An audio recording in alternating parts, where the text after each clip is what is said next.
Hello, and welcome to our session on essential skills and the college admissions process. I'm Tacy Trowbridge. I am a former educator and currently head up global programs for Adobe Education. I'm thrilled to be here today to talk to you about some of the work that we've been doing and to talk with a person I really admire, Michael Hernandez. Hi, everybody. I'm Michael Hernandez. I'm a high school journalism and digital storytelling teacher in the Los Angeles area, and I work with my students and other teachers to develop a globally mindset for our students and to prepare them to take action to solve real-world problems. Thank you. We're going to talk today about these essential skills, particularly through the prism of college admissions. And this is a really important time to be talking about this. Admissions are in flux, as many of us have experienced a lot of change this year. We've seen real challenges to high schools that just disrupted in terms of the academics, in terms of what grades mean and transcripts. We're also, for students, the change has been really tremendous, whether it's about not being able to participate in sports or in music or in academics in the way in which they had, and losing a sense of community. We've also seen this as a year where, and this has been happening for quite a while, but parents and students are questioning the value of college versus the cost. What is a college education really worth? I think college admissions officers are also looking at huge change. They're seeing the usual measures they might have relied on to evaluate students kind of up in the air, that the transcripts look pretty different over the last year. They may have gone test optional or not asked not to have test scores submitted at all. They're also facing a challenge of how do you evaluate a huge number of students, given that some of the traditional measures may not be applicable or available for them this year. So I think as we look at all of this, college admissions is important because it sends such a strong signal to parents, to students, to the K-12 system about what matters, about what students are preparing for. And we are interested in not helping you game the system of figuring out how to get into a particularly competitive college, but how do we prepare young people for a changing world? How do we prepare them so that they can demonstrate what they know and can do? And that's really what's essential here. I'll also share some of the research that we've done, but I think what we're focused on are the best ways in which we can prepare students for the future with the skills that we know will serve them well. Yeah. So Tacy, you've done a lot of research on this, and I'm sort of curious, like, what have you found are some of the most important skills for student success? Yeah, we pay attention to all sorts of different sources for this. So we look at the World Economic Forum, at what's showing up on LinkedIn, what various organizations and publications list as the critical skills for the future. And what we're seeing at the top of everyone's lists are skills like creativity, like collaboration, communication. These are sometimes called soft skills, but they're really the essential skills that help students adapt in a world that's changing, that frankly help organizations adapt in a world that's changing really rapidly. And so we want to address these particular skills in research. So we've certainly looked at what's happening broadly, but we've done research on our own with educators, with students, with hiring managers. We did a study recently where we looked at 2 million job postings and 2 million resumes and did a crosswalk around what are the skills that get highlighted in each of those. The resumes didn't highlight these essential skills. 3/4 of them didn't mention creativity or communication. But when we looked at the job postings across huge segments and different kinds of work, what we saw is that 65% of them were seeking those skills. So we know these skills matter. And what we're looking for are the right ways to prepare students with these skills. Yeah, I've seen those reports as well. But it's interesting because when I talk to my students and their parents, they have a very different picture of what colleges are expecting, and creativity usually isn't up there. So I'm sort of curious, what's your sense of what colleges want to see from students? Yeah, I was curious about that myself, and particularly in this time of change. So last summer, we did a survey where we reached out to college admissions officers, to students, and to high school guidance counselors to try to get an understanding of what matters to them. And interestingly, 97% of the college admissions officers felt that creative skills were critically important for student success at their institutions, for success as they went on in careers as citizens. And so they really value these skills. But I think you're right that as we ask for what are the top three factors for each of these audiences, there was a big discrepancy. When we asked the college admissions officers, their top three factors were GPA, an interview, but the third one was these essential skills. It was how do students demonstrate the ability to think creatively, to communicate effectively. When we asked the same question of college placement counselors and of high school students, test scores ranked in their top two. They were also focused on grades, they were focused on essays and interviews, but these skills didn't show up at all. And I think there is a real interesting gap there between what college admissions officers are focusing on and then what students and high school guidance counselors understand that they're interested in. And I wish this was easy, just a matter of telling everybody what to focus on. But I think one of the additional challenges we saw was that the college admissions officers were really struggling with how to assess the skills that they value. They didn't have great systems for that. Different institutions took different approaches to that. But that was one of the really interesting challenges that we saw. I think we also saw that students don't know how to demonstrate these skills. Even if they knew they were important, they're not clear on where to put them in the college admissions process. And 84% of them wanted more guidance on this process to really be able to understand what were college admissions officers looking for and how do they deliver what's important to them and what they care about, what they're passionate about. I think we also saw that that 74% of students wished that there was more of a focus on creativity in their classrooms. They saw that this was a skill that mattered. They expected it would help them within their careers, but they didn't feel like they were getting enough practice in developing this kind of skill in their classrooms. The educators don't disagree. They see these skills as really important and face all sorts of challenges themselves as they figure out the best way to prepare students going forward. And it could be because of a focus on standardized testing, a rigid curriculum that doesn't really allow for teaching some of these essential skills, a focus on just content and teaching particular sets of knowledge rather than looking at the way in which you apply this knowledge. And I think while there are a huge number of things that we can do to help improve the way in which students develop the skills that they need, some of those are broad and societal, some of them require changes within colleges, but there are also specific things that classroom teachers can do to make a difference in terms of the skills that they teach students, how they help them demonstrate them, and then how students begin to develop their own narratives about who they are, what's important to them, and the strengths that they bring as they go out into the world. Mm-hmm. And Michael, I would love to turn to you and ask you how you're preparing students to launch into their futures. What are the kinds of pressures that you see students facing as they go into this process of admissions and then just college prep, which can be a big part of a student's high school experience?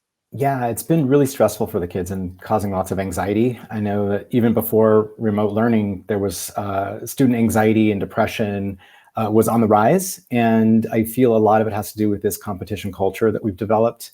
And it's really based around the scarcity of resources, so scarcity of slots available for college admissions. Like there's only so many places, and so you've got to do really well, right? It's competition for GPA because that's going to affect what kind of scholarships you can get and things like that. And so there's a lot of pressure to compete. And when that happens, you end up in developing cultures of the classroom that are not really constructive. So why would I help my classmate on a project or to help them study if I'm competing against them for the same spot in college or for the GPA, And so it really starts to drag everything down, and then once you make these sorts of things like GPA and SAT scores and things like that, once you make those the metric for success, that's going to drive all the decisions that schools make about what courses they offer and what teachers are teaching in the classroom, and what kind of workload we give the students and what does that mean. And so, I think they're going to work on and take classes that they think colleges want to see. And instead of courses that clearly colleges do want to see, which is like creativity and problem solving. But you wouldn't know that by looking at the courses that we offer and what parents and students are saying. So it just kind of drives that. So again, you have this focus on memorization, as compliance, standardized tests, and test prep rather than experiences that are going to prepare students for success. As you found out and cited from those other sources, the World Economic Forum, it's not test scores. It's not how to take a multiple choice test that's going to make you successful in college or in the workplace. So why are we doing that? So I think that's some of the pressures that they're under. Yeah. Huge challenges, certainly, for students Yeah. today. I wonder if you've got thoughts about how schools can solve some of these challenges, and particularly to encourage this kind of creative thinking throughout the K-12 curriculum. Yeah, so I think it needs to start with asking the right questions. So what are we doing? Like, what are we preparing students for? What's the point of college? Right? Is it to help students get a job? Is it to prepare them to pursue an advanced degree? What is it? What's our metric, and what are our goals? For me, I think there's really, as we found out in the last year especially, there's really nothing more important than preparing our students to be good citizens, like how to citizen. That's what we need to be doing. And I think it's not a coincidence that, our society is struggling with this ability to empathize with other people, to collaborate, and to solve problems like climate change or systemic racism. And, schools have contributed to that problem because, we focus on memorizing facts rather than providing context for those facts and helping students use them and apply that knowledge to solve a real world problem. It's just been like, memorize it, here's the right answer, moving on, right? Because there's so much that we're required to teach, and the kids are expected to memorize. Otherwise, they won't get into college or whatever the imaginary penalty is going to be, right? So I think that's kind of driving at some big problems we're facing. And what are some practical things that teachers and schools can do to create opportunities for the skills that colleges are looking for, like independent thinking or creative critical thinking, collaboration, and then coming up with multiple solutions rather than just one solution? Yeah, that's a big question. I was talking to a friend of mine, Rashawn Richards, and he had this great definition of entrepreneurial mindset, of creativity. And he defined it sort of as intellectual and emotional agility. So it's this ability to respond to challenges and be flexible in how you think, right? And then ultimately how you act, right? And so we know, again, nothing stays the same. And so, but we teach history and math and English and all these other courses as if things are permanent, right? So we need to, flex those muscles, right? I also interviewed my brother for the first episode of my podcast, and he's an engineering professor at Cornell. And so I was interested in creativity. So of course I interviewed an engineer. And he was saying that yeah, exactly. So he finds inspiration actually not from reading other research, but from reading history books. So he's more interested in learning about how people responded to challenges throughout history. What was their decision-making process? Like the people who got it right and the people who got it wrong or made the big mistakes, like what was it that was in their mind that led them that way? And his rationale for that was like, I'm facing these challenges and I need to make sure that I am thinking about the problem correctly. It's not about like all the stuff that I've memorized leading up in my career to this point. It's about what do I do with it and how do I make good decisions? And I feel like that's probably the most important thing we can teach our students is how to make good decisions, right? So, listening to both of those perspectives, it really got me thinking that, learning needs to exercise those kinds of muscles, about flexibility and that learning really needs to be interdisciplinary, right? We can't teach out of context. Everything is interrelated. So that's a huge piece of it. And so we've had these silos of curriculum, and everyone's familiar with those, right? And how artificial those are and how they inhibit creativity and problem solving because everything's interrelated. And so I don't know, what's the solution to all this? I mean, of course you could do a huge major overhaul, right? Of what and how and when and where we teach. We've been kind of forced to do that with the pandemic, which has been sort of refreshing in some ways. And also how we assess our students. I think we need to think about that too, because ultimately, I think that's what's going to drive our learning and our curriculum. But I also realize that, change on that scale is not necessarily realistic. So I think, there might be some smaller things that we can do that aren't as costly or take as much time. And it can be as simple as just changing like a different lens through which we teach. and what we do and what we expect of our students, So it doesn't have to be costly or time consuming. It's just like rethinking about how we're approaching it and how we address it with our students. So as an example, one of the classes that I teach is a studio art class, and we're doing a unit right now on cubism. Okay, and so instead of focusing on just the technical skill of painting or drawing, cubism is based around this interesting concept of seeing the world from multiple perspectives at once, and how you present that in a two-dimensional form, like a painting or drawing, right? We've all seen the Picasso paintings and stuff, right? And what a fascinating way to look at science or history, or language arts. Like, this is one person's perspective of the event that just happened. What about this other group of people? How do they view it, right? And it's not that you're rewriting or erasing history or anything like that. It's just like, how you learn comes from different vantage points. And that opens up great conversations about, empathy and equity and economics and power in our society. And so I feel like, that's just a simple thing that you can do. You don't have to change everything you teach, but the way that it's presented, experiences that we present the students can help facilitate that, right? So I think that's just really important to think about that. Another example, did a project with my students last semester in my photography class, and I had them create digital books, and it was a portrait assignment. And what I tried to get them to do was to go interview and meet someone that they didn't know or are not familiar with on our campus, and interview them about their life. And we had a set of questions we wanted to ask, and then take their portrait and then include it in this book, including the audio recording of the interview. So there was the technical elements of how to do photography and stuff like that. But really my main point was to get kids out of their bubble, especially during remote learning, where we're kind of isolated, to get out there and provide an opportunity to meet somebody that you wouldn't normally meet. And so when you have those chances, like, it gets them to think about other people, like, oh, I didn't realize that person was X, Y, or Z. I didn't think that they would think that way. And we've had these conversations in our debriefs on these projects. It's really interesting how just a simple shift in how you present it or the challenge that you give the students can completely change their learning outcome and their experience. So it didn't cost anything. It didn't take any more time than what I was usually doing. It's just a different way of framing it. I think that could be really helpful, Yeah. One thing I love about that assignment is that students also end up with an artifact at the end. They end up with something that they've created, they've really put thought into, and that might potentially have a broader audience than just you, their teacher. Mm-hmm, mm-hmm. Yeah, absolutely. I think learning has to be tangible. There's got to be a purpose. Like, the students just always struggle, like, especially during remote learning. I hear, like, my daughter and my other students, they're just like, what's the point? I don't get it. Like, what are we doing? And I think we kind of glossed over it before because they were around their friends. And so there was a social component to school. It's not there anymore. And so really makes us question, like, what is the purpose? What are we doing here?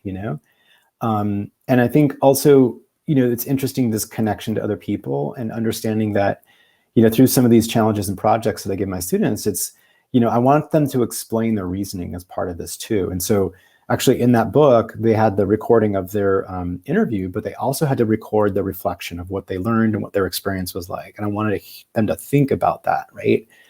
And so I really, again, thinking about these authentic artifacts that can be created, you then create this relationship between the creator and an audience, right? And getting the kids to think about the impact of their actions on other people, which we've been learning in isolation. Like, it doesn't matter what I say or do. No one's ever going to see it. I can say whatever I want. Right. And so it, again, unlocks all these opportunities for important conversations about citizenship and intellectual capability and college applications, Well, it's such an interesting way to support students as they're getting ready for college, to embed reflection into the process, to have them think about, what did they learn? How did they do this? What surprised them? That those are all things that ability to reflect and understand your own learning, and understand it on a higher level, not just, I learned how to use a camera in this particular way, but I learned how to really understand something about someone, to dive in deeper, to look at what I was learning about them and create something that reflected that. That's a really exciting assignment. Thanks for Yeah. sharing it with Yeah. us. Yeah. It was fun. Well, I think the other thing that what you're talking about makes me reflect on is that we've been in this crazy pandemic with lots of things that have been troubled. And we've seen some things that have just been under the surface appear and become huge issues. And I think there are issues of equity and access that have been really challenging this year. Mhm. And I think part of what it does is give us an opportunity to come back differently, to think about how can we address some of these things, and whether it's what students are learning in the classroom and how they're learning it and how they talk about it, or who has access to what. I wonder, as you think about the world beyond pandemic, what are you hopeful for? Where do you hope we go next? Oh my gosh. I mean, there's so many ways, there's so many silver linings to this, and so many things we've realized about how we teach and how we learn and where and when that happens. For me, a lot of that has to do with like flexibility and trust. So I trust my students to do the work and get the work done on their own, at their own pace, whatever makes sense for them and what time of day that makes sense for them. I don't feel like chained to a desk for 50 minutes and then the bell rings and you go to the next class, and then the bell rings and it tells you when you can eat and when you can go to the bathroom. I don't feel like that's a very healthy environment for anyone, let alone if you're trying to develop this mindset of creativity, innovation, and then this sense of independence as well. Like they're going to go away from us one day and they won't have a bell to ring and tell them what to do. They won't have a textbook with supposedly the right answers, and they're going to have to come up with these solutions on their own.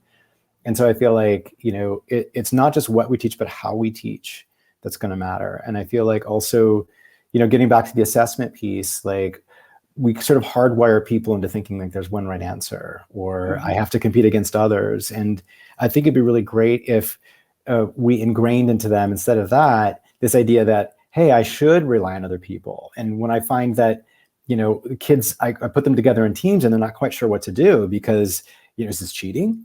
Right? Is this like, can I talk to somebody about this? I'm like, yes, please, like go out and talk to somebody to find different answers and bounce ideas around. Like, yes, there would be accountability for, your part of the project or whatever, but the sense that, you can't do it in a team, you can't rely on expertise. You have to come up with it on your own. I think we've seen the results of that politically and socially. That mindset of like, I'm right, and I needed to come up with it by myself instead of relying on others who may be better at it than I am. And, like I still see teachers grading on the curve. Like, how is that going to help, help us, collaborate or trust other people if we don't want to help each other, So that's, on my soapbox, that's some of the things. But I think, the flexibility piece is huge. And thinking about when and where we learn. I think that's also really big too. And thinking about learning and teaching on a more humane scale. We talk about, I want to go back to normal. I want to go back to the way it was before. It's like, why? Like, do you remember how stressed we were, and how hectic it was? And it was very unhealthy. And everybody was complaining then about kids not getting enough sleep, and, everyone's stressed out. And, there were school shootings, and I haven't heard of a school shooting in ages. You're like, think of all these like classroom management stuff. And like in the high school setting, there's, students doing illegal activities on campus and things like that. You don't have those problems anymore. I don't know, maybe there was something wrong with school. And, Interesting. Yeah. so it's all sort of interrelated, of course, it's all the economic and social and cultural challenges we face. But I think there's definitely plenty of Yeah. opportunities. Well, and there's this challenge, I think, now to think about what matters, what's really important. And so that's part of what I've been interested in, is as we look at a world that's changing really quickly, where all of us have had to learn to adapt, we've had to be creative problem solvers. I'd love to celebrate those skills with students and to help them develop them in ways that are helpful to them as they apply to college. But these are long-lasting skills. These are the kind of evergreen skills that you'll use for the rest of your life. And so I'd love to be able to have us refocus our educational systems around what we think really matters, whether it's collaboration, whether it's creative thinking. We've talked a lot about schools, but I wanted to also ask about what can colleges do to help? And then how can students tell the story of the skills that they've learned to colleges? Yeah, I mean, for at least the high school setting, which is what I'm really familiar with, colleges pretty much drive the curriculum. Courses have to be approved by colleges to get credit. Students are kind of taking classes in anticipation of college applications, and so that drives a lot. And so, you know, um, I think that's important to keep in mind. And what's sort of interesting is, my daughter is a senior in high school this year, and she was completing her essays for applications, and one of them was really great. It was, talk about a passion of yours, right? And I'm like, that's really great, but isn't this question coming too late? Like, this is the, partway through senior year. Shouldn't you have asked that question freshman year when you were in 8th grade? And how might that have drive what you do? Like, so for that particular question, about passion, what opportunities have we provided students to find passion, or to explore a passion, or to like go down a path and go, this one's not it. I need to go down another direction, and it's not for the college app itself, but it kind of is, it's like, what kind of person do we want to make? I think that's something that we need to be thinking is, again, what's your metric and what are we here to do? So instead of saying, do we want to make good students or do we want to make good humans? And what's the difference between that, right? So how can colleges help in that? So it really got me thinking about like the student passion piece. And I think there's a certain layer of ambiguity and opacity in the college application process. I think students and parents aren't quite sure, like I was saying earlier, the anxiety inducing, the like unknown, right? What are they looking for? I don't know. And I realize that they don't want people to game the system, but at the same time, if we did know and they were transparent and they could say, this is what we're looking for. So in the next 4 years, why don't you work on some stuff that's going to get you there, right? And so I think it would be a really cool thing. Like, here, this is a crazy idea. All right. So what if instead of college application essays and SATs, colleges were to announce a challenge for the class of 2025 or whatever, and like 5 years out, and they said, it's sort of like, an Eagle Scout award or a Girl Scout Gold award. Like, you have to create some kind of artifact every year that you're in class that helps your community. Find a problem and try to address it with some kind of solution. Boom, right? And then instead of turning in the essay, they do a self-reflection on what they learned and discovered and where they've made mistakes and failed and all of those things. And so what would be really cool about that is, yes, it might take a little bit more time to evaluate those. I don't know. It's not my wheelhouse, but in the end, even if the kids don't get into that college, you've still had a success because you've had this student follow a passion, make an impact in their community, and do something that had a real positive impact. And I think that's kind of an interesting way to think about. This is like challenge-based learning, right? Or project-based learning is another way of looking at it or calling it that.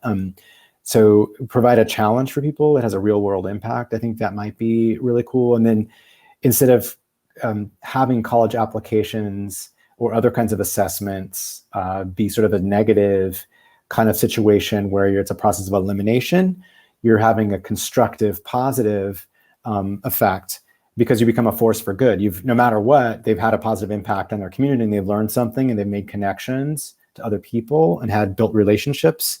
And those skills that we talked about, that I dislike when people call them soft skills because they're sort of central skills, and so it's a win-win. It would be kind of an interesting way to think about that, I guess. I don't know how it would go over with colleges, but I love it. I think that's a really exciting example and just illustration of what it could look like. Well, as we get towards the end of our time, I'd love to ask you if you've got any advice for educators who may want to try something tomorrow that would help their students be ready for a broader world. Oh my gosh, that's a tough one. Again, just thinking about the real world, and or maybe asking your kids, being a collaborator with the students. Like, hey guys, we have this unit on, I don't know, whatever, local history, let's say. What are your questions? I also think it'd be kind of interesting. I do this with my journalism students too. Journalism is kind of a cool inquiry-based mindset, really, is what it is. Very similar to the scientific method, where you have to do observation and research and speak with experts and draw conclusions. There's a lot of similarities in that. And I think it would be kind of cool if we took like an inquiry-based mindset and just, I always ask my students these questions: what pisses you off? What's broken? And what inspires you? and maybe approach the learning that way. In this, curriculum, in this unit that we're doing, what questions do you have? What makes you frustrated? And what's really interesting and fascinating? And sort of draw upon that student passion, and let them go, and let them go down that path when we create assignments for them, rather than, I know we have to have some kind of structure, but I think it'd be cool to be collaborators in that learning in that way. I think they would appreciate that level of trust, and they could follow a passion and make the learning meaningful to them, even though it's within the frame and the guidelines of our curriculum. I love that, Michael. I'm also just going to share a couple of ideas that if you are interested in exploring with other educators what you can do to teach creativity, to teach these essential skills, join us on the Adobe Education Exchange. There's a fabulous community program, the Adobe Creative Educator Program. Michael is one of the leaders in our community. If you'd like to connect with other educators, join us. There are also tons of free lesson plans that are available to help you think about how to teach these kinds of skills and how to assess them, how to include them in your classroom and prepare your students to be able to speak to some of what's important about what they're learning and the kinds of skills that they're developing.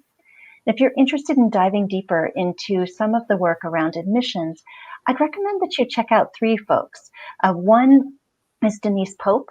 She's at Stanford and doing really interesting work through an organization called Challenge Success that's about reframing the way in which we think about success and college in particular. There's also Tricia Anderson at Harvard, who's focused on making caring common. And she's done some interesting work around how to make admissions really reflect the values that an institution has and embed those into the process. And then last, Jeff Salingo has written a really interesting book called Who Gets In and Why. I just interviewed him for my new podcast, The Creative Educator. So you may want to take a listen and hear what he has to say about essential skills and then what he learned about the process of college admissions. I want to thank you for your time today. Such a pleasure to get to talk with Michael, as always, and to explore some really important ideas with you. Thanks very much. Thanks, guys.